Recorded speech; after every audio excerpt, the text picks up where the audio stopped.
How do I tell my daughter about The Wire? With a note from Dad. Hi, Avery. I want to talk to you about Omar burning the money. I was recently thinking about how Morris had passed away and how his 2 children are affected by that.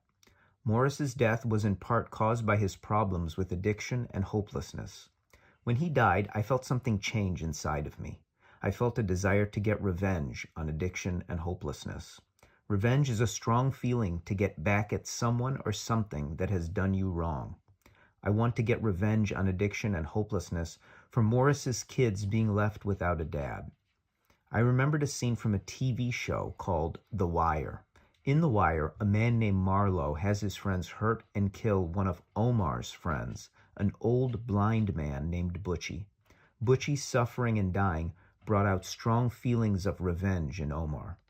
In a powerful scene, Omar finds one of Marlo's friends. Omar has a chance to kill the friend and steal Marlo's money that the friend is carrying.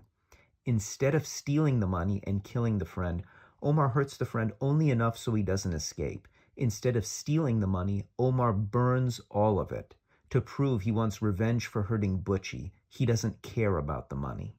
Omar says to Marlo's friend, "Now you make sure you tell old Marlo I burned the money, 'cause it ain't about that paper. It's about me hurting his people and messing with his world." When I found out Morris died, I got angry, like when Omar found out Butchie died. I don't care about making more money as much as I care about hunting addiction and hopelessness down and ruining them forever. I'm working on a project at work to help people build up more hope. I want to get my revenge on the evils of addiction and hopelessness for hurting Morris's kids. We are not given the gift of life just to be good and polite. We are meant to fight evil, however it presents itself. I love you. Love, Dad.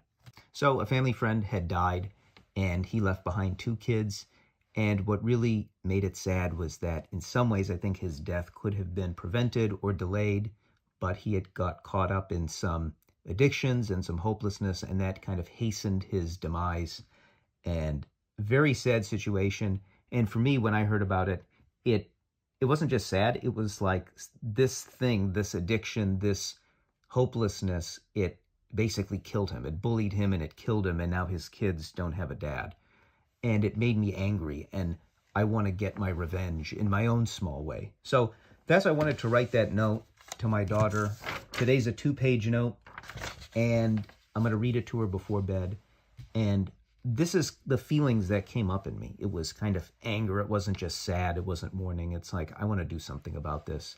And so I'm starting the journey to work on that project to give people more hope. And I'm going to share it with this audience once it's finished.